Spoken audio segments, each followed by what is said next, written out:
오늘 밤은 나와 함께 보내자꾸나. 10년째 절개를 지키는 기녀. 예전 영광군 현감의 아들이 있었습니다. 그는 얼굴이 잘생기고 신분도 좋아 마을 처녀들의 관심을 한몸에 받고 있었죠. 하지만 그는 양반집 교슈들에게는 눈길조차 주지 않았습니다. 왜냐하면 이미 그의 마음에 한 여인이 자리를 잡고 있었기 때문이었죠. 그 여인은 미모가 빼어나기로 유명한 기녀였는데 둘은 서로 사랑하여 어느덧 미래까지 약속하게 되었습니다. 하지만 부모님의 반대를 우려한 선비는 그녀의 존재를 철저히 숨겼죠. 하지만 애틋하던 둘의 사이도 그리 오래가지 못했습니다. 임기를 마친 선비의 아버지가 고향으로 내려가야 했기 때문이었습니다. 그렇기에 어쩔 수 없이 둘은 이별을 맞이하게 되었죠. 내 나중에 꼭 큰 사람이 되어 너를 찾아오겠다. 그러니 나를 잊지 말고 기다리거라. 소저 그때까지 아무에게도 몸을 허락하지 않고 기다리겠습니다. 그러니 상궁, 늦더라도 꼭 저를 찾아오십시오. 선비가 떠난 뒤 기녀는 선비와 약속한 대로 정절을 지키며 살았습니다. 기녀 일을 했기에 그녀에게 하룻밤을 청하는 수많은 남자들을 멀리하고 말이죠. 그렇게 10년이란 세월이 흐르고 한 번의 기별도 없던 선비가 영광으로 다시 돌아왔습니다. 하지만 멋들어지게 차려입고 기녀를 데리러 올 것이라는 예상과는 다르게 머리는 헝클어지고 옷은 마치 넝마를 주워 입은 듯한 거짓골을 하고 말이죠.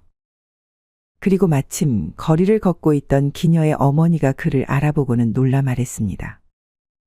아니, 자네? 내가 아는 자네가 맞는가? 이게 대체 무슨 꼴이란 말인가?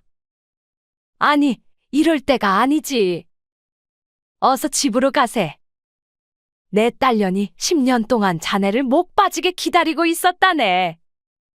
선비는 오자마자 기녀의 어머니에게 떠밀려 그녀의 집으로 갔습니다. 마당에는 꿈에도 그리던 그녀가 빗자루질을 하고 있었는데 선비의 얼굴을 보자마자 와락 안기고는 눈물을 흘리며 말했습니다. 상궁, 이제서야 오셨습니까? 소저 이날이 오기만을 얼마나 기다렸는지 모릅니다. 한데 말 타고 금이환영하는 것까지는 바라지 않았지만 그렇다고 이런 몰골로 나타나길 바란 것은 아닙니다. 소저 가슴이 찢어질 듯이 아픕니다. 정말 너무 아파 죽을 것만 같습니다. 에이그 이년아, 아프면 약방에 가서 맥이나 짚던가? 어머니는 기녀의 슬픈 목소리에 성을 내고는 선비에게 말했습니다. 그런데 자네 그동안 어찌 지냈는가? 어찌 지냈길래 이리 거짓 꼴을 하고 떠돌아다니는 것인가? 그리고 말이 나온 김에 내 한마디 더 하겠네? 우리 딸이 자네의 이런 꼴을 보려고 10년간 절개를 지킨 줄 아는가? 왜 이제야 이런 몰골을 하고 내 딸을 찾아왔단 말인가? 지키지도 못할 약속을 하고 내 빼고는 이리 거짓골을 하고 나타나다니? 내 딸의 인생 어찌할 건가? 어머니, 그만하세요. 그리 다그친다고 뭐가 됩니까? 에이그, 저녀는 누굴 닮았길래 저리 눈을 부라리며 대드는지. 꼭똥인지 된장인지 찍어 먹어봐야 직성이 풀리는 성질머리하고는. 기녀는 어머니의 말을 끊고는 선비를 데리고 방으로 들어갔습니다. 그리고 밥상을 차려 선비에게 대접했죠. 며칠을 굶었던 것인지 선비는 두 사람의 시선을 아랑곳하지 않고 개걸스레 밥그릇을 비웠습니다.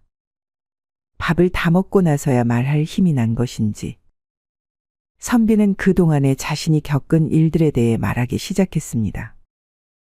아버지를 따라 고향으로 돌아간 뒤 과거 시험을 준비하고 있었습니다. 합격한 후에 따님을 데리러 말 타고 오는 생각을 수도 없이 했었죠. 한데 중간에 부모님이 돌아가시고 난 뒤부터 집안의 상황이 안 좋아졌습니다. 그리고 몇 년 안 돼 집안이 쫄딱 망해버렸죠. 그래서 이리 거짓골을 하고 집도 절도 없이 떠돌게 된 것입니다. 그 말을 들은 기녀의 어머니는 혀를 끌끌 차며 선비에게 물었습니다. 망한 건 망한 거고. 그래, 자네는 이제 무슨 일을 하며 살 것인가? 뭔 일이라도 해서 우리 딸을 데려가야 하지 않겠나? 그건 차차 알아봐야겠죠. 혹시 또 다시 빌어먹고 다닐 것은 아닐 테지? 어머니, 왜 남 맘속에 있는 말도 못하니? 나도 내 낭구님이 불쌍하기도 하지만 내 어미라 그런지 10년 동안 이 꼴을 보려고 정절을 지킨 내 딸년이 더 불쌍하다. 그래서 더욱 화가 나는 거고. 어머니, 그만 좀 하세요. 그리고 제가 불쌍하기는 뭐가 불쌍해요? 이제라도 생사를 알았으니 더 이상 맘고생하지 않아도 돼서 좋기만 한데. 연병, 눈으로 콩을 까 잡수셨나? 콩각지가 껴도 단단히 끼었구나. 기녀의 어머니는 말을 마치고는 화를 내며 밖으로 나갔습니다. 기녀는 선비에게 말했습니다. 낭구님, 이따 밤에 관청에 큰 잔치가 있습니다. 제가 그곳에서 술 시중을 들기로 하였는데 저를 따라 가심이 어떠한지요? 그곳에 가면 맛있는 음식들을 먹을 수 있을 것입니다. 하지만 선비는 손사래를 치며 말했습니다. 이런 행색으로 어찌 그곳을 드나든단 말이오. 오히려 당신을 욕보이는 지신이 거절하겠소. 하지만 기녀는 제대로 음식을 먹지 못한 선비가 끝내 마음에 걸렸습니다. 그러면 하인들과 나란히 서 계시는 게 어떻겠습니까? 그리하면 누구 하나 눈치를 주지 않을 것입니다. 기녀는 한사코 거절하는 선비를 데리고는 관하로 들어갔습니다. 문지기들은 선비가 기녀를 모시는 하인인 줄 알고 들여보내 주었고, 선비는 기녀가 술시중을 드는 동안 하인들 틈에 서 있었죠. 선비가 자신들과 같은 처지인 줄 착각한 하인이 말했습니다. 저 많은 기녀들을 끼고 놀면 얼마나 좋을까요? 지는 밤새도록 할 수 있을 것 같은데요. 지 마누라하고 한 시즌도 못하는 놈이 뚫린 입이라고 막 씨부리는구먼. 뭐요? 지가 하는 거 봤나요? 봤어요? 어느덧 잔치가 막바지에 다다랐을 즈음 술에 거나하게 취한 현감이 옆에 앉은 기녀에게 말했습니다. 어때? 그동안 생각 좀 해봤느냐? 내 하룻밤 수청을 들면 너를 첩으로 삼겠다는 제안 말이다. 그리하면 내 평생 편히 지낼 수 있을 것이다. 현감님도 잘 알고 계시지 않습니까? 저에게는 미래를 약속한 사람이 있다는 것을 말입니다. 10년 전에 그놈 말이냐? 넌 아직도 그 말을 믿고 이리 시간을 낭비하고 있구나. 됐다. 오지도 않을 그놈은 있고 오늘 밤은 나와 함께 밤새도록 놀아보자꾸나. 싫습니다. 싫어? 아니 인연이 그동안 오냐오냐 해줬더니 지 주제를 망각하고 어찌 이 고을 현감에게 기어오르려는 것이냐? 현감은 기녀의 손목을 잡았습니다. 기녀는 잡은 손을 뿌리치려 하였지만 힘이 센 사내의 손아귀 힘을 당해낼 수 없었죠. 그리하더니 현감은 기녀를 자신의 쪽으로 당겨와라 가놨습니다. 기녀는 어떻게든 빠져나가려고 발버둥쳤고 그러다가 그만 옆에 있던 술을 엎고 말았죠. 내년이 이 술이 얼마나 귀한 것인 줄 아느냐? 내년이 한 달 동안 일해도 한 잔의 값도 못 치르는 귀한 술이란 말이다. 현감은 그리 말하면서 기녀의 뺨을 때렸습니다. 그러고는 엎어져 있는 그녀를 향해 발길질을 했죠. 얼굴이 이뻐서 그동안 내 참아줬더니 이리 기고만장해졌구나. 이 몹쓸 영 같으니라고. 여봐라. 내 나으리. 인연을 데려가 세신시키고는 방에 데려다 놓도록 하거라. 내 오늘 꼭 일을 치르고야 말겠다. 현감의 명령에 하인 둘이 와서 기녀를 데리고 가려던 찰나. 어허, 세상이 마치 자기 것인 것 마냥 미쳐 날뛰는 자가 여기 있구나. 세상에 없어져야 할 버러지 같은 놈. 아니지. 너 같은 놈이 있으니 나 같은 놈도 먹고 사는 것이려나? 거짓골을 한 선비가 앞에 나타나 뒷짐을 지고는 말했습니다. 그 장면을 본 현감은 어이가 없어 눈을 동그랗게 뜨고는 말했죠. 내가 술을 너무 마셨나? 이제 하다하다 거지 놈까지 나를 훈계하는 헛것을 보니 말이야. 이보게나 내 앞에 있는 거지 놈이 진짜가 맞는가? 헛개비 아닌가? 어이없어 하는 현감에게 옆에 있던 하인이 말했습니다.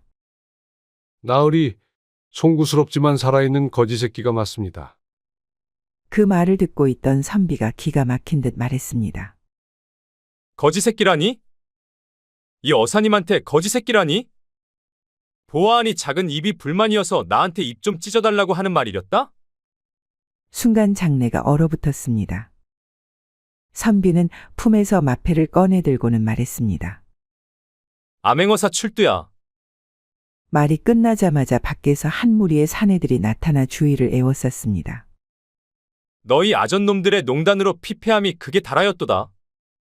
공궁하고 병들어 도탄에 빠진 백성들의 원망을 귀로 틀어막고 이리 술판을 벌이고 있으니 하늘이 무섭지도 않느냐? 여봐라. 네! 신문은 이따 진행할 테니 눈앞에 보이는 이 자들을 포승줄에 묶어 당장 데리고 나가거라. 어사는 그리 말하고는 놀라서 눈을 동그랗게 뜨고 있던 기녀에게 다가갔습니다. 많이 기다렸느냐? 고생 많았다. 어찌 저까지 감쪽같이 속이신답니까? 제가 난구님을 얼마나 걱정했는지 압니까? 미안하다. 미안해. 기녀는 울음을 터뜨리며 어사의 품에 안겼습니다. 그날 밤 어사는 차비를 불러 기녀를 방에 들이라 하였습니다. 차비의 부름에 기녀는 기쁜 마음으로 어사의 방으로 향했죠. 그러자 기뻐하며 수청을 들러 들어간 그녀를 본 다른 기녀들이 말했습니다. 아이고 전현, 저거 완전 내숭이었어. 못생긴 나리들이 수청 들라 할 때는 수절 어쩌고 저쩌고 하더니만 젊고 잘생긴 어사가오니 언제 그랬냐는 듯이 기쁜 표정으로 들어가는 거 봐. 왜? 질투나시오. 언니도 마찬가지일 거요. 언니라고 안 그러겠수? 나라도 저리 잘생긴 나리가 수청 들라고 하면 하루, 아니 평생을 수청만 들고 살겠구만요? 그러니 너무 뭐라 하지 마셔요. 밖에서 이런저런 얘기가 오가는 줄도 모르고 두 사람은 10년 동안 못 나누었던 사랑을 밤새도록 나누었습니다. 새벽 닭이 우는 것도 모르고 말이죠. 어찌 본능을 거스르려 하느냐. 산에서 주워온 호랑이 새끼. 옛날 원주의 한 노승이 산에서 새끼 호랑이를 발견했습니다. 노승은 어미 호랑이가 나타날까봐 놀라 몸을 숨기고는 동태를 살폈는데 어디에도 어미 호랑이의 모습이 보이지 않았죠. 아무래도 야생에서 제대로 적응하지 못하는 약한 새끼를 버리고 간 듯하였습니다. 너는 사람을 해치는 호랑이의 새끼가 아니냐? 불쌍해서 거둔다면 나중에 사람을 잡아먹을 테니 모른 척 해야 하지만 나는 부처님의 가르침을 행하는 자. 아무리 사람에게 해로운 금수라도 이대로 두고 갈 수가 없구나. 노승은 버려진 호랑이 새끼를 데리고 절로 돌아갔습니다. 주지 스님은 호랑이 새끼를 데리고 온 노승을 보고는 나무라며 말했죠. 어찌하여 생명을 해치는 짐승을 데리고 왔단 말이냐? 부처님의 가르침을 행하는 자로서 버려진 이 가여운 짐승을 놔두고 올 수 없었습니다. 그리고 필시 이곳에서 지내다 보면 제 본성을 잊고 온순하게 지낼 수 있을지도 모릅니다. 진정 본성을 억누를 수 있다고 생각하느냐? 부처님을 섬기는 우리를 보거라. 매일같이 명상과 정진을 해도 불쑥불쑥 튀어나오는 번뇌의 마음이 심란할 때가 있는데 한낱 미물에 불과한 저 짐승이 그게 가능할 것이라 믿는 것이냐? 주지 스님의 말에 노승은 어떠한 대답도 하지 못했습니다. 주지 스님은 몹시 노여워했지만 그렇다고 해서 거둬들인 짐승을 다시 내다 버릴 수는 없었습니다. 그래서 노승에게 책임지고 잘 키우라고 당부할 수밖에 없었죠. 그 날부터 호랑이는 스님들과 함께 절에서 지냈습니다. 노승은 호랑이에게 얼룩백이라는 이름을 지어주고서 개들과 같은 우리에 넣어줬습니다. 처음에는 낯설어 피하던 개들도 어린 새끼라는 것을 알고 나니 몸을 핥아주면서 품에 안아주었죠. 그리고 시간이 지나자 얼룩배기는 개처럼 행동하기 시작했습니다. 마치 자신이 개라고 생각하는 듯했죠. 또한 날고기를 먹지 않고 다른 개들과 함께 밥을 먹었는데 그래서인지 호랑이 새끼라고 생각되지 않을 정도로 온순하고 착했습니다. 그 모습을 본 노승은 마음을 쓸어내렸습니다. 혹시라도 얼룩배기의 본성이 튀어나와 개들을 해친다면 여간 골치 아픈 게 아니었기 때문이었죠. 그런 어느 날 상좌승이 땔감을 주우려 산에 오르려고 했는데 답답했던 건지 얼룩배기가 우리의 문을 박박 긁으며 상좌승을 쳐다보았습니다. 산에 오르는 내가 걱정되어 그러는 것이냐?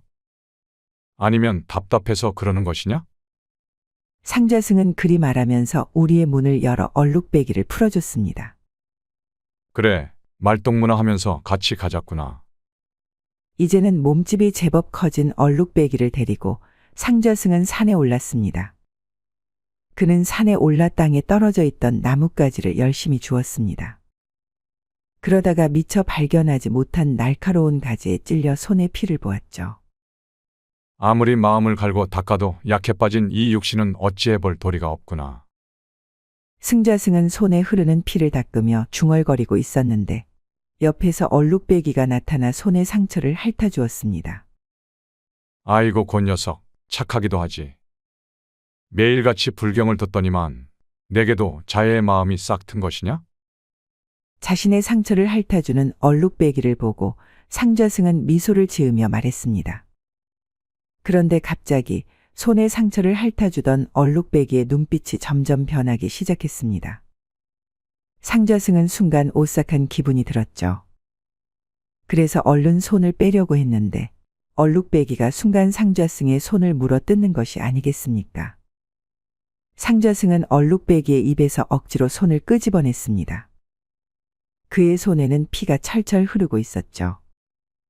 그는 손을 빼자마자 미친 듯이 산 아래로 달렸습니다.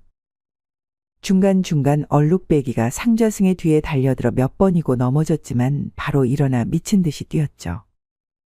그리고 마침내 절에 도착해서 비명을 내질렀습니다. 상자승의 비명을 들은 승려들은 무슨 일인가 하여 밖으로 나왔고 피를 철철 흘리고 있는 그의 모습을 보고는 놀라 멈칫했습니다. 그리고 먹잇감을 사냥하듯 그의 뒤를 바짝 쫓고 있는 무서운 호랑이를 보았죠. 모두들 그 호랑이가 얼룩배기라는 것을 알았지만 이미 피냄새를 맡은 호랑이를 멈출 수는 없다고 생각했습니다. 그래서 각자 몽둥이, 도끼 등을 가져와 얼룩배기를 에워쌌죠. 얼룩배기는 수많은 승려를 보자 순간 멈칫했습니다. 그러고는 슬슬 뒷걸음질 치더니 뒤로 돌아 산으로 도망쳤습니다. 이 소동을 지켜보고 있던 주지스님은 노승을 불러 환한 목소리로 말했습니다. 이 상황을 보거라. 이것이 내가 아무것도 모르는 금수에게 자비를 베푼 결과이니라. 산으로 도망치는 얼룩배기와 옆에서 피를 흘리고 있는 상자승을 보며 노승은 아무런 말도 할 수 없었습니다. 그 일이 있고 난 뒤 마을에는 호랑이가 나타나 사람을 잡아먹는다는 흉흉한 소문이 돌기 시작했습니다. 이보게 벌써 일어나려 하는가? 약주 한 사발 더 하고 가시게나? 초상 치르려고 작정했슈? 요즘 마을에 호랑이가 나타나 난리인데 이리 해가 질 때까지 마셨다가는 호랑이 입 천장을 보며 깨어날지도 몰라요. 탁발하러 나왔다가 잠시 주막에 들린 노승은 옆에서 사람들이 말하는 소리를 듣고는 마음이 무거워졌습니다. 이 모든 것이 자신이 호랑이 새끼를 주워와 일어난 일이라 생각했기 때문이었죠. 당시에는 선을 위해 했던 일들이 일이 악이 되어 돌아올 줄 누가 알았을까요? 노승은 무거운 마음으로 자리에서 일어나 하룻밤 묵어갈 집을 찾기 시작했습니다. 자신 역시 이대로 산에 올랐다간 얼룩배기에게 잡아먹힐 수도 있다는 생각 때문이었죠. 노승은 한 초가집에 들러 하룻밤을 청했습니다. 주인 내외는 합장을 하며 노승을 맞이하고는 순순히 방 한 켠을 내어주곤 말했습니다. 아이고, 스님, 다행입니다. 요즘 날이 어두워지면 호랑이가 나타난다 하는데 조금이라도 늦었으면 호랑이에게 맥힐 뻔했습니다. 요즘 마을에 나타난다는 호랑이가 그리 흉폭한 놈이요? 아휴, 말도 마이소. 고놈의 호랑이가 어찌 그리 사나운지 사람을 전혀 무서워하지 않는다 아닙니까? 오히려 초가집 따위는 방문을 부수고 들어와 잠자는 사람들을 잡아간다 하던데 뭔 놈의 호랑이 새끼가 이리 사나운지원. 고놈 때문에 아주 죽겠습니다. 주인장의 말을 들은 노승은 미간을 찌푸리며 생각했습니다. 대체 어쩌다가 일이 된 것이냐? 얼룩배기야. 노승은 주인이 차려준 밥상을 먹고는 잠을 자려고 누웠습니다.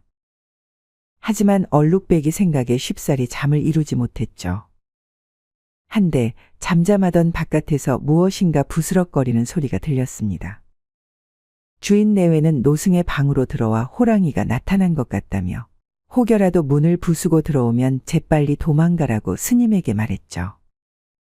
하지만 노승은 자신의 잘못으로 사람들이 죽어나가는 꼴을 더 이상 보고 있을 수 없었습니다. 그리하여 주인 내외가 말림에도 불구하고 방문을 열고 밖으로 나갔죠. 밖에는 생각했던 대로 집채만한 호랑이가 집으로 걸어오고 있었습니다. 노승은 호랑이를 보며 말했습니다. 얼룩배기 아니냐? 그 말을 듣자마자 호랑이는 신기하게도 노승에게 다가가 머리를 부비며 살갑게 굴기 시작했습니다. 본성이 깨어났다고는 하나 어린 시절 자신을 어미같이 돌보던 노승을 잊지 않았던 것이죠. 노승 역시 그런 얼룩배기의 등을 살며시 쓰다듬으며 말했습니다. 상자승을 물고 달아난 것은 내 잘못이기는 하나 나의 잘못이기도 하다. 내가 너의 본성을 억누를 수 있다고 주제넘게 생각한 탓일 테지. 내가 본성을 감추지 못하는 금수인 것을 안다. 물론 그렇다고 해도 너는 사람 손에서 길러지지 않았느냐? 그러면 아무리 짐승이라 하더라도 은혜는 갚아야 하는 게 아니겠느냐? 얼룩배기가 말을 알아들을 것이라 생각하지 않았지만 노승은 그동안 울분을 토해내듯 계속 말을 이어나갔습니다. 왜 깊은 산속으로 들어가지 않느냐? 사슴이나 돼지를 먹잇감으로 삼아 만족하지 않느냐? 내가 분명 그리했다면 아무도 너를 해하려 하지 않았을 것이다. 지금 듣자 하니 포수가 운집하여 너를 죽이려고 이곳으로 오고 있다 들었다. 아무리 내가 날카로운 이빨과 발톱을 가지고 있다 한들 그 많은 사람들을 이길 수 있다고 생각하느냐? 내 혼자 힘으로 어찌할 수 있다고 생각하느냐 말이다. 얼룩배기는 마치 노승의 말을 알아듣는 듯 조용히 머리를 숙인 채 가만히 듣고 있었습니다. 어서 도망치거라. 사람에게 은혜를 입고도 사람을 해치는 죄악을 저질렀으니 더욱 더 깊은 산 속으로 들어가 평생 반성하며 살거라.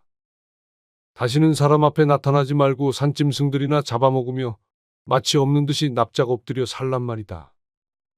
이것이 내가 입은 은혜를 갚는 마지막 방법일 것이다.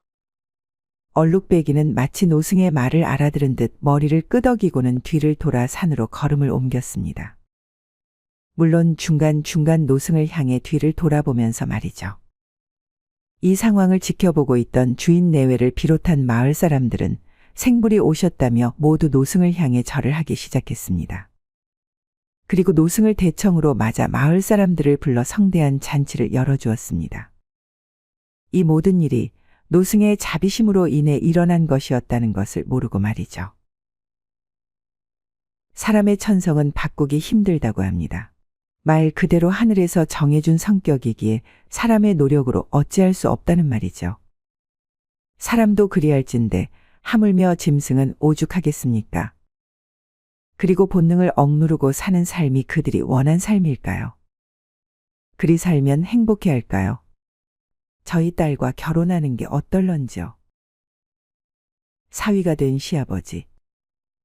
옛날 작은 마을에 외동 아들을 둔 부유한 호라비가 살고 있었습니다. 그는 예전 마을에서 가장 예쁜 여인과 결혼했지만 그녀는 혼이 나고 얼마 지나지 않아 세상을 떠나고 말았죠. 젖먹이 아들만 남겨놓고 말입니다. 그리하여 호라비는 어렵게 젖동량을 하며 아들을 키웠고 어느새 아들은 장성하여 착하고 예쁜 여인을 아내로 맞이하게 되었습니다. 며느리는 심성이 무척이나 고운 여자였습니다. 그래서 홀로 된 시아버지를 돌보는 것이 자신의 의무라고 생각했고 결혼하고 나서 하루도 빠지지 않고 시아버지께 문안 인사를 드렸죠.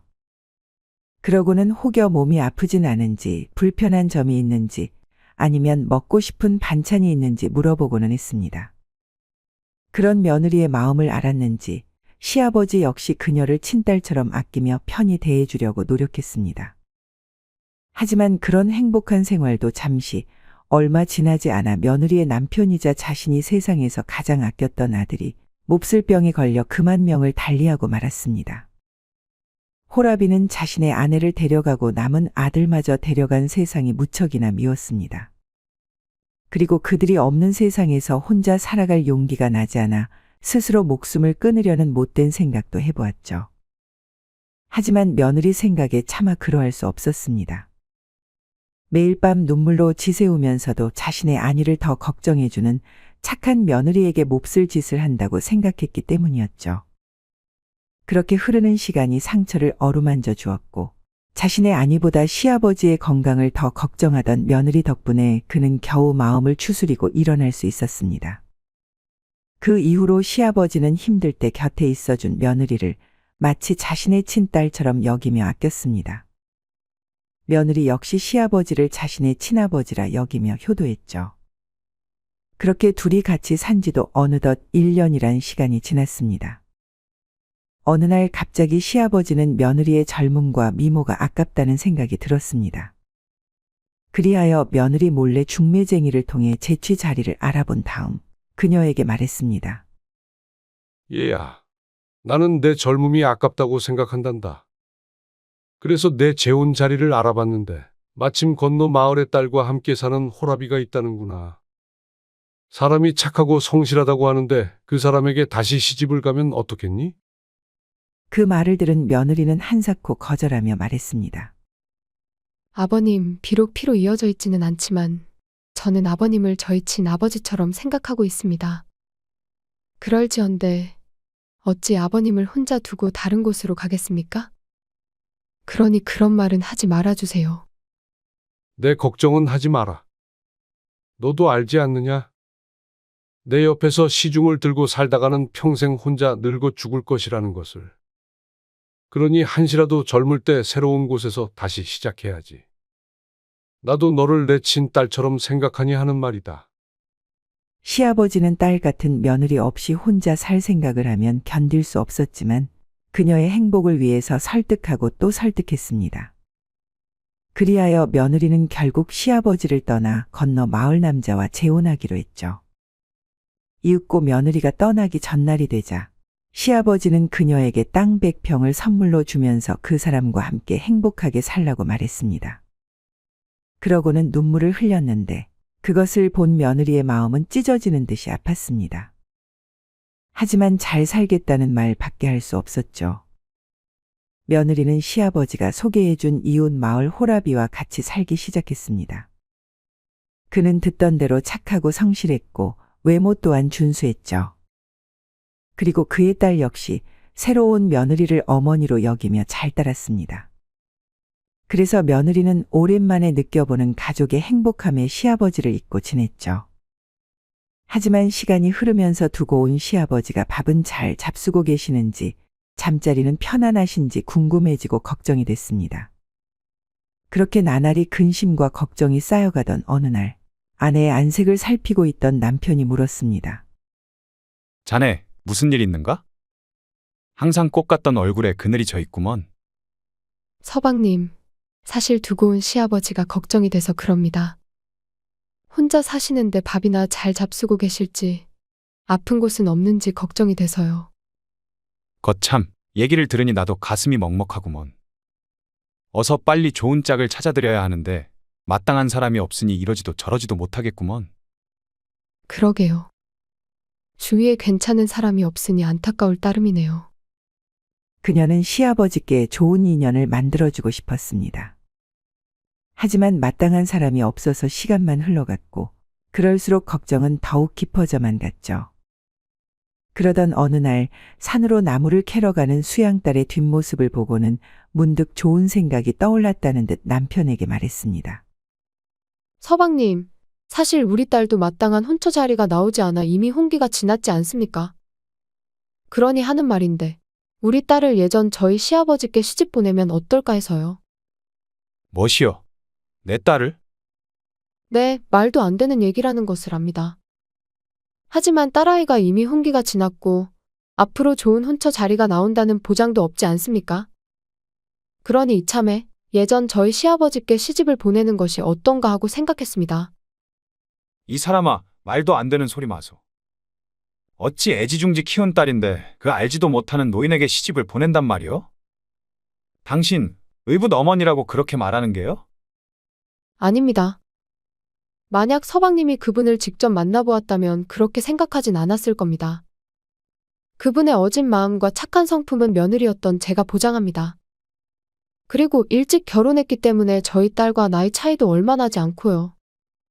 거기다가 그분은 마을에서 제일 가는 부자랍니다. 그러니 딸 아이가 괜히 이상한 집에 가서 고생하는 것보다는 낫지 않을까요? 부인의 말에 남편은 한참을 고민하다가 말했습니다. 그리 생각한다면 내 당신을 믿고 딸에게 한번 물어보겠소. 남편은 딸을 불러 말했습니다. 사람은 모름지기 닷대가 있는 법. 때문에 혼기가 지났는데도 혼처 자리가 들어오지 않아 걱정인 것을 내 다 안다. 한데 마침 너에게 좋은 자리가 하나 생겨서 너의 의중을 알아보려 불렀다. 혼처 자리보다는 재취 자리라 해야 맞겠다만. 대신 인품이 훌륭하고 재물도 넉넉하다고 하는구나. 너는 어찌 생각하느냐? 그분은 어디 사는 누구인가요? 사실 그분은 내 새어머니의 시아버지 되시는 분이다. 네? 새어머니의 시아버지라고요? 그래, 내 새어머니의 말로는 인품도 훌륭하시고 외모도 준수, 재물도 넉넉하다고 하시는구나. 어떠하느냐? 좀 관심이 생기느냐? 딸은 처음에는 망설였지만 이미 혼기가 지난 나이고 더 이상 마땅한 혼처 자리도 나타나지 않는 처지라 아버지의 말을 따르기로 했습니다. 그리고 새어머니가 말한 어질고 착한 사람이라는 말도 결정에 큰 도움이 되었죠. 그 길로 며느리는 시아버지를 찾아갔습니다. 처음에 시아버지는 말도 안 되는 소리라며 한사코 거절했습니다. 하지만 며느리는 시아버지가 자신을 생각해 준 것과 같은 마음으로 자신도 당신을 걱정해 의붓딸과 재혼하기를 원한다고 말했죠. 그렇게 딸 같던 며느리의 끈질긴 설득에 결국 시아버지는 그녀의 수양딸과 재혼하기로 마음먹었습니다. 그리하여 시아버지가 사위가 되고 며느리가 장모가 되는 이 요상한 혼인은 마침내 이루어졌습니다. 신랑과 신부 둘은 처음 보는 모습에 서로 서먹서먹해했고 시아버지와 며느리의 입장이 바뀐 탓에 호칭에 관한 문제도 있었죠. 또한 주위에서 보는 시선도 좋지 못했습니다. 하지만 주위의 많은 우려에도 불구하고 두 사람은 혼인하여 행복한 가정 생활을 꾸려나갔습니다. 물론 며느리를 장모님이라 불러야 했지만 며느리와 시아버지가 서로 존칭을 써가며 예를 다하니 생각보다 큰 잡음 없이 결혼 생활을 순탄히 이어갈 수 있었죠. 그리하여 결국 시아버지와 결혼한 의붓딸은 아들, 딸 낳고 행복하게 잘 살았다고 합니다. 시아버지가 사위되고 며느리가 장모된 이야기는 혼인설화의 한 유형입니다. 이 설화에서 며느리와 시아버지의 재혼으로 두 사람의 위상이 완전히 바뀌게 된다는 것이 재미있는 점이죠. 확실히 예전 사람들의 절손에 대한 두려움, 그것이 이 파격적인 결혼을 이루어지게 한 요인이 아닌가 싶네요. 피부가 왜 이리 거친지요? 여우를 사랑한 효자. 옛날의 효성이 지극한 덕춘이란 총각이 늙은 어머니를 모시고 살고 있었습니다. 그의 집은 마을에서 떨어진 외딴 산 속에 자리 잡고 있었는데 그는 매일 아침 산에 올라가 나무를 해서 장에 내다 팔았고 그 돈으로 어머니를 봉양하며 살고 있었죠. 마을 청년들은 착하고 어리숙하기만 한 덕춘이를 놀려댔는데 어느 추운 겨울날 청년들이 그를 찾아와 말했습니다. 이 문디 자식, 언제까지 이렇게 살 끼가? 니도 빨리 결혼해 떡두꺼비 같은 아이를 딱 낳아가 옴니한테 안겨드려야 하지 않겠나? 지도 장가 가고 싶은 마음은 굴뚝 같지요. 하지만 이런 가난한 집에 누가 시집이 나온대요? 막 그럴 줄 알고 우리가 한 가지 꾀를 냈다 아이가. 그것이 길장가랍고 순번을 정의 길에서 마주치는 여인에게 장가를 가는 것이다. 어떠노? 덕춘이는 청년들이 말하는 길장가라는 것이 궁금했습니다. 그래서 그들을 따라 선앙고개라는 곳에 가기로 했죠. 선앙고개에 도착하자 덕춘이를 비롯한 청년들은 풀숲에 숨어 고개만 빼꼼 내밀고는 말했습니다. 첫 번째 지나가는 가시나는 내 거다.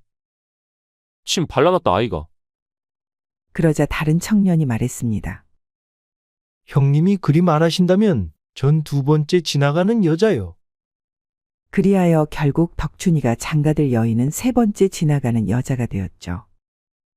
마을 청년들과 덕춘이는 선앙고개 근처에 숨어서 길 가는 여인들을 지켜보았습니다. 한데 첫 번째로 선앙고개를 넘는 여자는 할머니였습니다. 마, 재수도 억수로 없네. 어머니를 둘이나 모시고 살라는 말인가? 형님이라 불리는 청년은 쓴웃음을 지으며 고개를 절레절레 저었습니다. 두 번째로 고개를 넘은 사람은 조그마한 여자아이였는데 나이가 6살이나 7살쯤 되어 보였죠. 참나, 저는 부인이 아니라 딸이군요. 애 하나 더 키우게 생겼습니다. 그리고 세 번째로 고개를 넘은 사람은 젊고 아름다운 처녀였습니다. 여인을 본 청년들은 깔깔대며 웃으며 덕춘이에게 말했죠. 네가 가장 예쁜 가스나를 아내로 맞이했으니 한턱 써야 하지 않겠나? 그게 무슨 소리인가요? 설마 처음 보는 가스나에게 장가간다는 말을 네 진짜로 믿었나? 그냥 우리끼리 장난친 거 아이가? 마, 이 놀이는 말이다. 순서를 골라 예쁜 가스나가 걸린 놈이 한턱 내는 놀이인기라. 알겠지? 알겠어요. 덕춘이는 억울한 표정을 지으며 대답했습니다. 그도 그럴 것이 당장 먹고 사는 것도 빠듯한 처지에 남의 술값을 내준다는 것은 어불성설이었기 때문이었죠. 그날 밤 집으로 돌아온 덕춘이는 술값을 어찌 마련해야 하나라는 생각에 잠을 이루지 못했습니다. 그때 밖에서 부스럭 거리는 소리가 들렸습니다.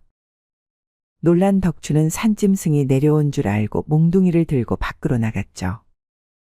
한데 아까 선앙고개에서 봤던 여인이 문 밖에 서 있는 것이 아니겠습니까? 도련님, 저는 지금 갈 곳이 없는 몸입니다. 저를 거두어 도련님 댁에서 지내게 하여 주십시오.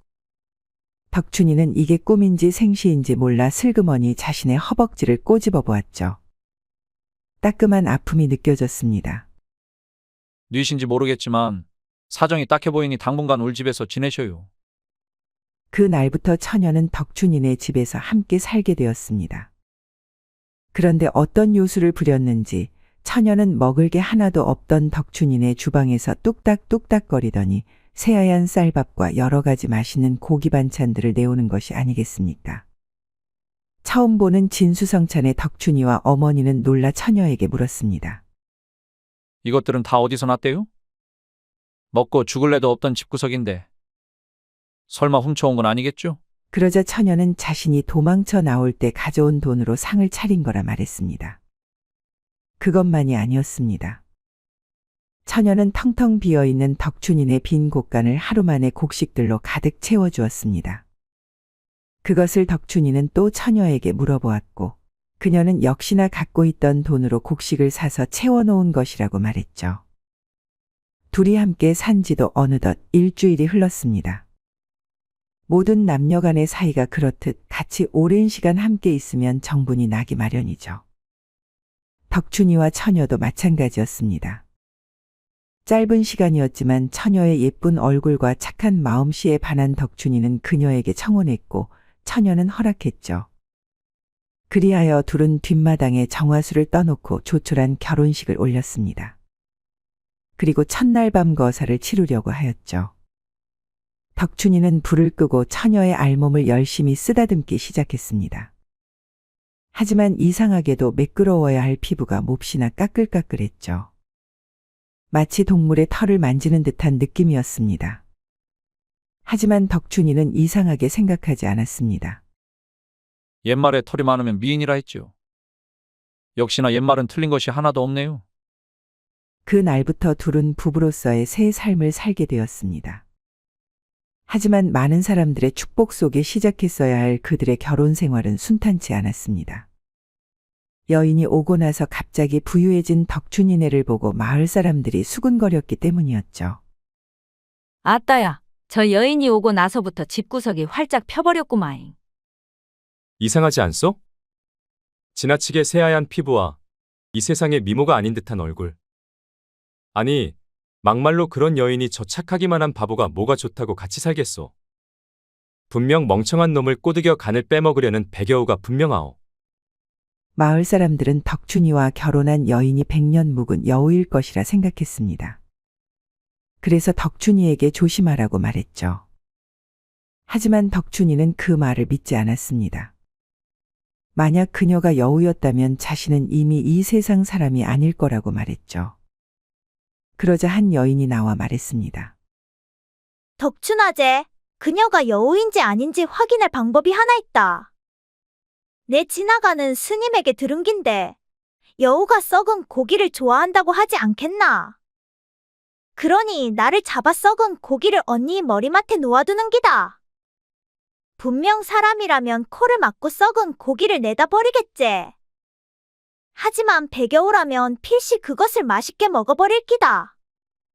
계속되는 마을 사람들의 의심에 지친 덕춘이는 어느 보름날 밤에 썩은 고기를 아내의 머리맡에 놓아두고 밖으로 나왔습니다. 그러고는 잠시 뒤 안으로 들어갔죠. 아내는 털이 새하얀 여우가 썩은 고기를 개걸스레 먹고 있는 것이 보였습니다. 그것을 본 덕춘은 매우 놀라 뒤로 자빠질 뻔했습니다.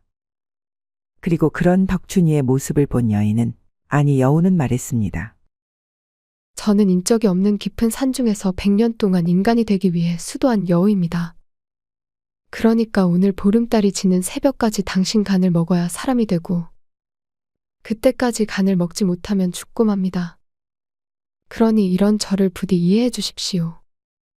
여우는 그리 말하면서 덕춘에게 달려들었습니다. 하지만 덕춘이는 아무런 저항도 하지 않고 말했습니다. 지는 당신의 은혜를 갚기 위해 간을 기꺼이 줄 수 있슈. 보리밥만 먹던 지에게 쌀밥을, 고기의 맛을 알게 해줘서 진정으로 고맙구만요. 그리고 그동안 혼자 살았던 나에게 여자와의 정을 가르쳐 주어 감사하구만요. 그러니 사람이 되어서도 나를 잊지 말고 부디 잘 사시길 빌겠슈. 덕춘이의 말을 들은 여우는 그를 가만히 바라보다가 눈물을 흘리며 밖으로 나가버렸습니다. 마침 밖에는 털이 노란 여우 한 마리가 서 있었는데 새하얀 여우를 보고는 말했습니다. 어서 가서 그놈의 간을 빼먹어야지. 오늘 새벽이 되기 전에 사람의 간을 먹지 못하면 죽는다는 것을 잊지 않았을 테지. 그러자 흰 여우가 말했습니다. 제가 죽는 한이 있더라도 그분은 안 됩니다. 그 분만은 안 됩니다. 얼마 안 되는 기간이었지만 저에게는 평생을 함께 하겠다고 맹세한 제 서방님이십니다. 여우가 서방이 어디 있다고 그리 말하느냐? 비켜라! 내가 못하겠다면 내가 직접 하겠다. 저놈의 간을 빼내어 너에게 먹여주지. 그리고 평생 함께 하자꾸나. 안 됩니다. 그렇게 하도록 내버려 둘 수 없습니다. 두 여우는 날카로운 이빨로 물어뜯고 예리하게 벼린 발톱으로 서로를 핥히면서 싸우기 시작했습니다. 그렇게 한참 동안을 물어뜯고 싸우다가 결국 흰 여우가 힘이 다했는지 쓰러지고 말았죠. 그리고 노란 여우는 그 광경을 멍하니 보고 있다가 숲속으로 사라졌습니다. 새벽녘이 밝아오자 덕춘이는 밖으로 나간 흰 여우를 찾기 위해 돌아다녔습니다.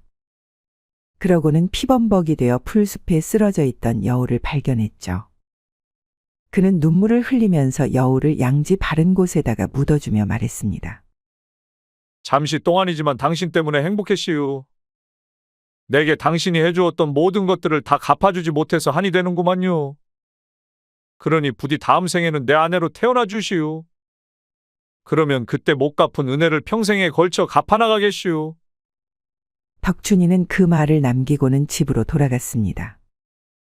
그리고 어머니와 함께 그녀와의 추억이 서려있던 집을 떠났습니다. 그리고 다시는 보지 못했다고 합니다. 모든 것을 알게 되었음에도 사랑을 위해 목숨마저도 내놓았던 덕춘이의 착한 마음에 감동을 받아 자신의 목숨을 포기한 여우의 이야기였습니다. 이 설화에서 알 수 있듯 진정한 사랑은 상대방을 위해 자신의 모든 것을 포기할 수 있는 것이 아닐까요? 정절을 지켜 어디다 써먹는단 말이오. 열려라 소문난 과부. 예전 마을에 얼굴이 예쁜 과부가 살았습니다. 미인에다가 혼자 사는 과부여서 그런지 많은 남자들이 그녀와 하룻밤 자려고 했는데 과부는 남편을 잃고는 평생 정절을 지키며 살겠다고 맹세한 터라 추파를 던지는 남자들을 무시하며 오랫동안 혼자 살았습니다. 그리고 그런 그녀를 본 마을 사람들은 진정한 연려가 나타났다며 반가워했죠. 그녀 역시 사람들이 자신을 그리 여기는 게 좋았던 건지 기나긴 밤 외로움에 지쳐 누군가의 품에 안기고 싶을 때면 자신을 열렬하며 받들어주는 마을 사람들을 생각하며 버티고는 했습니다. 그러던 어느 날 마을에 호라비가 새로 이사 왔습니다. 그는 얼굴이 꽤나 반반하고 말솜씨가 좋아 여자 꽤나 울렸을 것 같은 선비였는데 아니나 다를까 예전 마을에서 부인과 사별한 뒤 유부녀와 놀아나다 걸려 이 마을로 도망쳐 온 것이었습니다. 물 맑고 경치도 좋고 들에는 꽃들이 만발하니 이곳이 지상낙원 아니겠는가. 하지만 한 가지 아쉬운 점이 있다면 저 아름다운 꽃을 꺾어 선물해줄 내 사람이 없다는 것이지. 제 버릇해 못 준다고 여자를 밝히는 호라비는 이 마을에서도 얼굴이 예쁜 여자를 꼬시려고 혈안이 되어 있었습니다. 물론 마을에는 얼굴이 고운 처녀가 몇몇 있었지만 그의 눈에는 차지 않았죠. 그러던 어느 날 호라비는 시장에 나갔다가 열려라 불리는 얼굴이 예쁜 과부를 보게 되었습니다. 아이고, 구름을 뜯어먹고 이슬을 마시면서 사시나. 백옥 같은 피부하며 오똑 솟은 코, 하늘하늘 날아갈 것 같은 몸매까지 마치 황진이가 다시 태어난 것 같구나. 호라비는 과부를 보자마자 첫눈에 반했습니다.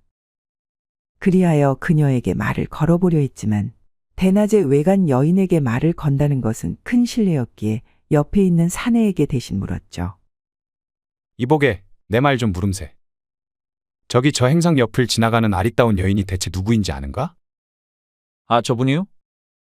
저분은 저 큰 감나무 집에 사는 과부인데 얼굴이 예뻐서 많은 남정네들이 추근대는 분이지요. 그런데 마을에서 소문난 연료라서 그 잘생기고 돈 많은 남정네들을 다 뿌리치고는 혼자 사셔요. 왜, 관심이시오? 당연하지. 고자가 아니라면 모를까. 아셔요. 선비님도 잘못 들이댔다가는 마음고생만 하고 본전도 못 찾을 거요. 호라비는 집으로 돌아와서 그 과부를 어찌하면 내 사람으로 만들 수 있을지 고민하고 또 고민했습니다. 마을 사람에게 열려라 소문난 것을 보면 그만큼 정절을 중히 여기는 여인이겠지. 그리고 그만큼 열려라 소문이 났으니 마을 사람들의 눈치도 엄청 신경 쓸 테고 말이야. 하지만 반대로 사람들 앞에서 열려답지 않은 행동거지를 들킨다면 어찌 되려나? 다음 날 호라비는 시장으로 가서 어제 얘기를 나눈 사내를 만났습니다. 그리고 자신이 시키는 대로 하면 2냥을 주겠다며 사내를 설득했죠. 사내 역시 그가 시키는 대로만 하면 꽁돈이 생기는 것이니 마다하지 않고 그의 말을 따르기로 했습니다. 다음 날 해가 채 뜨지도 않은 이른 새벽, 청년은 과부의 집으로 가서 안방문에 대고 다짜고짜 큰 소리로 말했습니다.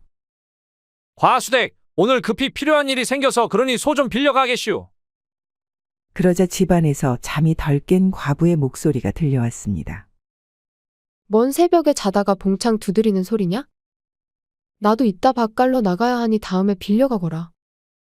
과부가 그리 말하자 청년은 잘 못 들은 척하고는 과부에게 말했죠. 마음도 참 넓으시구만요. 고마워요.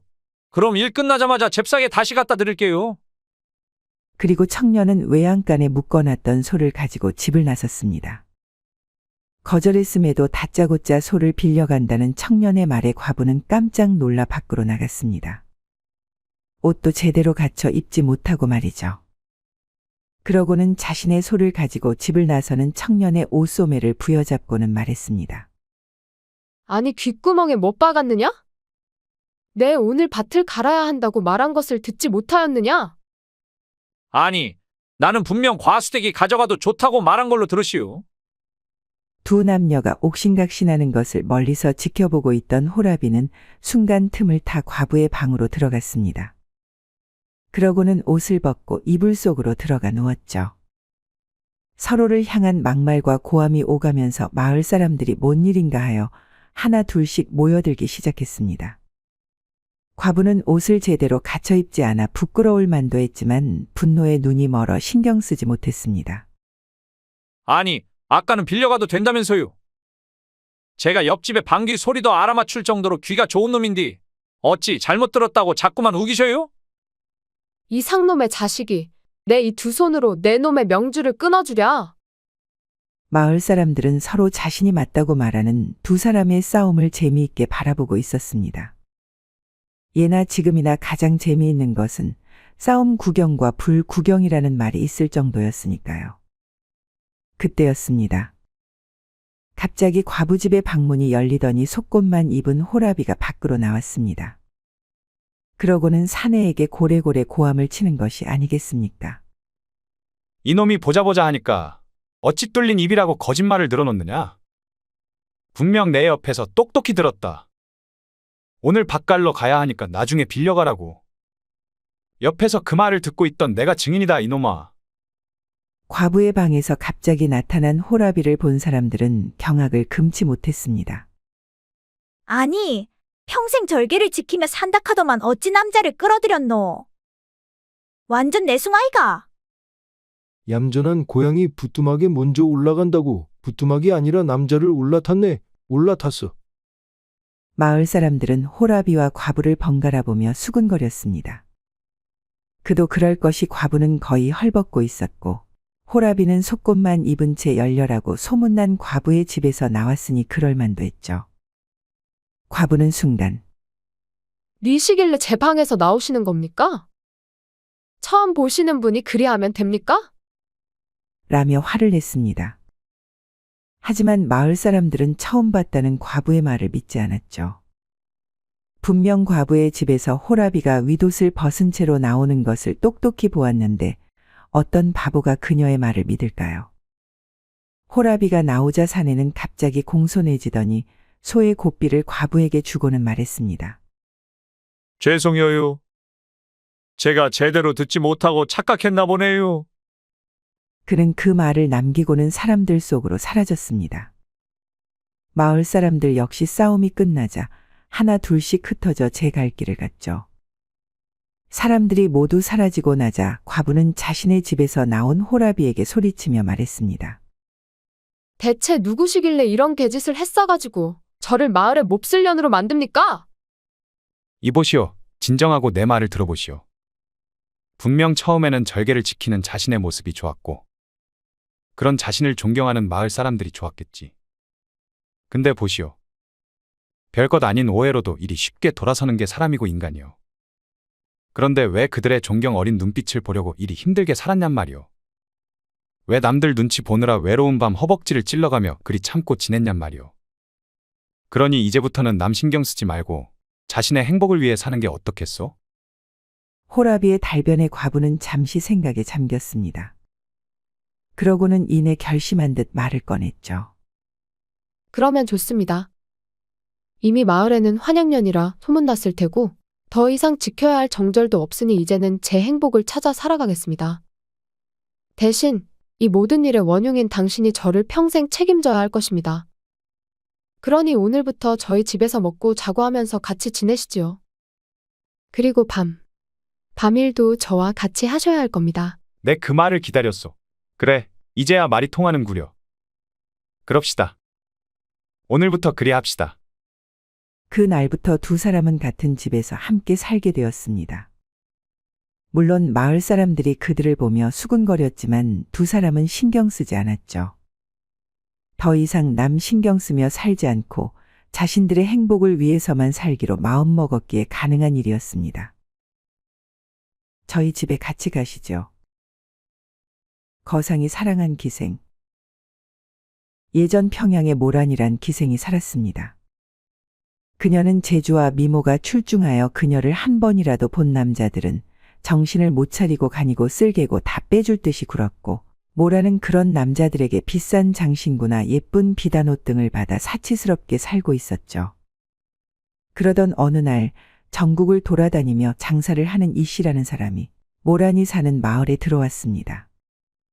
그는 평양에서 한양으로 내다 팔 물건을 살피러 온 것이었는데 하필 모란이 사는 곳 옆에 있는 주막에 머물게 되었죠. 그리하여 모란은 일하러 가다가 주막에서 혼자 술을 마시고 있는 이 씨를 보게 되었습니다. 입은 옷을 보니 귀한 집 아들이거나 돈 좀 만지는 장사치 같은데 한번 들이대 볼까나? 모라는 이 씨가 돈이 많은 사람이라는 것을 눈치챘습니다. 그리하여 다음 날 수수한 옷차림으로 주막으로 들어가 국밥 한 그릇을 시켰죠. 하지만 아무리 수수하게 입었다고는 하나 그녀의 뛰어난 외모는 감출 수 없었고 마침 주막에서 밥을 먹고 있던 이 씨는 그녀를 보고 한눈에 반해버렸습니다. 아니, 전국을 돌아다녀 봤지만 저런 미인은 처음 보는구나. 보기만 했는데도 내 심장이 이리 두근두근 거리니 어찌할 바를 모르겠구나. 이 씨는 두근거리는 가슴을 진정시키고는 조심스레 그녀에게 다가가 말을 건넸습니다. 소저, 저는 전국을 돌아다니면서 물건을 파는 거상 이아무개라고 합니다. 일이 있어 이 주막에 며칠째 머물고 있는데 매일같이 혼자 밥을 먹다 보니 말하는 법도 잊어버릴 뻔했지 뭡니까. 한데 저와 마찬가지로 홀로 밥을 먹고 있는 소저를 보고 너무 반가워서 한달음에 오게 되었습니다. 괜찮으시다면 소저의 옆에 앉아 말동무나하며 수저를 떠도 되겠습니까? 괜찮고 말고요. 잘생긴 선비님은 언제든 환영이랍니다. 이윽고 국밥이 나오고 모라는 이것도 인연인데 이 씨에게 술 한 잔 대접하겠다고 말한 뒤 주모에게 술상을 내오라고 말했습니다. 그리고 둘은 같이 술잔을 기울이며 이런저런 얘기를 나누었죠. 전국을 돌아다니시려면 보통 체력으로는 어림도 없겠습니다.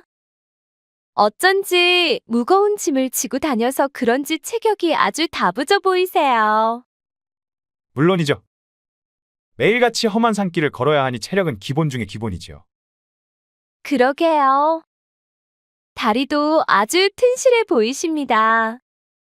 밤일은 아주 잘하시겠어요. 이 씨는 갑작스런 모란의 말에 이게 웬 떡이냐라고 생각하고는 말을 이어나갔습니다. 말해 뭐합니까? 그쪽 체력은 아주 자신이 있지요. 오죽하면 제 별명이 한양 병강세였겠습니까? 설마요. 처음 보는 사이라고 그리 거짓을 고하시면 소저 실망합니다. 아니, 속고만 살았습니까? 믿어지지 않아서 그러지요. 그런데 상을 보니 거짓을 말하는 것 같지는 않은데. 그럼 한번 확인해 봐도 되겠습니까? 저희 집은 바로 지척에 있답니다. 거듭 교태스런 말로 유혹하는 모란에 이 씨는 정신을 차릴 수가 없었습니다. 그래서 주막에서 나와 그녀를 따라 집으로 갔죠. 방에 들어가니 휘황찬란한 장신구들과 형형색색의 비단옷들이 눈에 들어왔습니다. 제가 이렇게 반짝반짝 빛나는 귀한 것들을 좋아한답니다. 그러니 오늘도 이리 귀한 선비님을 저희 집으로 모셔온 것이 아니겠습니까? 말을 마치자마자 모라는 옷을 벗었습니다. 찰랑거리는 검은 머리는 백옥같이 흰 피부와 어우러져 한 폭의 동양화 같았습니다. 또한 몸매는 어찌 그리 좋은지 마치 솜씨 좋은 장인이 빚어낸 도자기 같았죠. 이 씨는 모란의 모습을 한참 동안 바라보다가 자신도 옷을 벗고는 그녀를 힘껏 안았습니다. 그리고 둘은 하나가 되어 밤이 새도록 운우지정을 나누었죠. 며칠 후 이 씨는 숙소를 아예 모란의 거처로 옮겼습니다. 모란의 여종은 매 끼니마다 진수성찬에 버금가는 음식들을 마련하여 이 씨의 입을 즐겁게 하였는데 낮에는 음식들 때문에 행복했고 밤에는 모란이 때문에 행복하니 지상 낙원이 따로 없다는 생각이 들 정도였죠. 한데 하루는 여느 때와 같이 이 씨가 모란을 안으려고 하자 그녀는 완강히 거부하며 침울한 표정을 지었습니다. 그 표정을 본 이 씨가 물었죠. 갑자기 왜 이러는 것이오? 무슨 걱정이라도 있어? 서방님, 그런 것이 아니오라. 아무개 나으리가 제가 아는 여인에게 금비녀와 비단옷을 사주었지 뭡니까?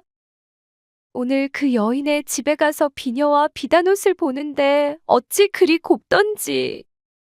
그 영롱한 빛이 잊혀지지 않아 정신이 사나워 그랬습니다. 이 사람아, 그런 일이 있다면 바로 나에게 달려와 말했어야지. 내 나름 한양에서 유명한 거상인데 당신이 원하는 것은 다 사줄 수 있을 정도의 재력은 돼요. 그러자 모란이 말했습니다. 서방님, 소저 당신과 함께 살고 있는데 어찌 그런 헛된 돈을 함부로 쓰게 하겠습니까? 그러자 이 씨가 노하여 말했죠. 어찌 헛된 돈이라 생각하시오. 자네에게 쓰는 것은 헛된 것이 하나도 없소이다. 당신을 사모하는 나의 마음까지 말이오. 서방님, 어찌 그리 감동적인 말을 하십니까? 이 모란, 너무 감동하여 눈물이 소매가락을 적시겠습니다. 모라는 그리 말하더니 이 씨에게 와락 안겼고 둘은 또 한 몸이 되어 뜨거운 밤을 보냈습니다. 그렇게 며칠이 흐르고 모란의 집은 금비녀와 옷가락지를 비롯하여 비단 옷과 꽃신, 본접시와 연지첩 등의 다양한 물건들로 집안이 가득 찼습니다. 물론 이것들은 모두 이 씨가 사준 선물들이었죠. 어느 날 하루는 장사꾼이 모란의 집을 찾아왔습니다. 그는 짐 보따리에서 아름다운 구름무늬 비단을 내놓았는데 이 씨는 모란에게 그 비단을 사주려고 하였죠. 그런데 모란은 거짓으로 말리는 체하며 이 씨에게 말했습니다. 서방님, 저는 이미 서방님에게 받은 비단이 산더미처럼 쌓여 있답니다. 물론 다르기는 하지만 굳이 이 비싸고 예쁜 비단이 필요하겠습니까? 그러자 옆에서 여종이 말했습니다. 애기씨, 물론 산더미처럼 많은 비단이 있는 게 사실이지예. 헌데 이처럼 독특한 구름무늬의 비단은 없지 않으십니까? 이것마, 촉감도 부들부들해가지고 기존에 있던 비단과는 차원이 다른 기라예. 인연이 가만히 있지 않겠느냐? 서방님이 요즘에 돈을 많이 써서 힘드신 것 같은데 내년까지 옆에서 부채질하면 어떻게 되겠느냐? 이보시오. 그깟 비단이 얼마나 한다고 장돌뱅이 앞에서 내 체면을 구기는 것이오. 내 이까지 비단쯤은 사줄 여력이 차고도 넘치오. 이 씨는 그리 말하고 장사꾼이 가져온 비단의 값을 치르고는 모란에게 건네주었습니다. 서방님, 자꾸 이러시면 제가 곤란합니다. 소저, 요즘 가뜩이나 주위에서 돈 많은 호구 하나 물어서 잘 먹고 잘 산다는 말을 들어 마음이 심란한데 이리 하시면 그 소문들이 사실이 되지 않습니까? 아니, 이런 처 죽일 놈들을 봤나. 그 더러운 혀는 필시 죽어서 염라대왕 학문이나 할트라고 갖고 태어난 것일게요. 그리고 내가 전국을 돌아다니면서 만난 사람이 몇 명인데 난 그리 쉽게 호구 잡힐 사람은 아니라오. 그러니 남들의 말은 너무 신경 쓰지 마시오. 말이 그렇다는 거죠, 서방님. 서방님이야말로 자신의 여인을 진정으로 아껴주는 대장부 중에 대장부 아니십니까? 호구는 그녀의 말을 듣고는 껄껄껄하며 기쁜 듯이 웃었습니다. 그렇게 몇 달이 흐르고 물건값을 치르려고 가져왔던 이 씨의 돈은 슬슬 바닥을 보이기 시작했습니다. 그래서 박물장수가 와도 예전처럼 선뜻 물건을 사주지 못했습니다. 그리고 그런 이 씨의 행동을 본 모라는 밖으로 나가 여종에게 속닥거리며 무엇인가 말했습니다. 다음 날 새벽, 밤새 이 씨에게 봉사하여 힘을 다 빼놓은 모라는 여종과 함께 이 씨에게 받은 물건들을 챙겨 떠났습니다. 여자가 들기 힘든 무거운 비단은 박물장수가 지게를 이용해 짊어지고 떠났죠. 박물장수도 한패였던 것입니다. 이런 상황도 모르고 해가 높이 떴을 즈음 일어난 이 씨는 모란과 여종이 도망쳤다는 사실을 알자 허탈한 마음을 감추지 못하고 멍하니 앉아만 있었죠. 그리고 허탈함이 분노로 바뀌고 또 슬픔으로 바뀌자 그는 마당과 나무에 목을 메어 숨을 끊으려 하였습니다. 그때 이웃집 노파가 찾아와 말리며 말했습니다. 이보시오, 그 여인네는 평양의 유명한 기생 모란이라 하는데 당신에게 한 일은 기생들이 늘 저지르는 작태라오. 당한 사람이 한둘이 아니지. 그대는 진실로 깨닫지 못하셨소. 매일 아침 여종과 귓속말을 하였던 것은 재물을 탈취 후 몰래 밤 도망을 하자고 공모하던 것이었고 물건을 팔러 온 장돌뱅이는 기생의 기둥서방이었소. 당신만 당한 것이 아니라오. 많은 사내들이 여색에 눈이 멀어 자신의 재산을 탕진한 게 부지기수지. 내가 본 것만 몇 명이 되는데 그렇다고 해도 그 자들은 당신처럼 스스로 목숨을 끊으려 하지 않았소. 오히려 그 폐악질을 교훈 삼아 악착같이 살아갔지. 내 말린다고 듣지는 않겠지만 부디 당신도 그들처럼 악착같이 생을 이어갔으면 좋겠소. 이 씨는 노파의 말을 듣고는 눈물을 흘리며 방으로 들어갔습니다. 그러고는 돈이 될 만한 것을 찾아 전당포에 맡기고는 그 돈을 여비 삼아 고향으로 돌아갔죠. 다행히도 고향에는 어느 정도의 돈과 물건들이 남아 있었습니다. 이 씨는 그것을 종잣돈 삼아 다시금 장사판에 뛰어들었습니다. 그리고 죽으려고 했던 놈이 뭔들 못하겠냐는 각오로 밤낮 없이 열심히 일했죠. 그리 몇 년이 흐르고 이 씨는 예전에 모란에게 잃었던 돈보다 더 큰 돈을 만질 수 있게 되었습니다. 그리고 부자가 되니 더 이상 과거 모란에게 당했던 일에 괴로워하지 않게 되었죠. 물론 돈을 벌자 많은 기생들이 돈 냄새를 맡고 이 씨에게 추근댔지만 이 씨는 더 이상 기생에게 노란하지 않았고 후에 착한 여자를 만나 결혼해 행복하게 살았다고 합니다. 그리고 죽을 때까지 부인 외에는 어떤 여자도 가까이 하지 않았다고 합니다. 첩도 두지 않았고요. 이상 야담설화였습니다. 구독과 좋아요는 사랑입니다. 감사합니다.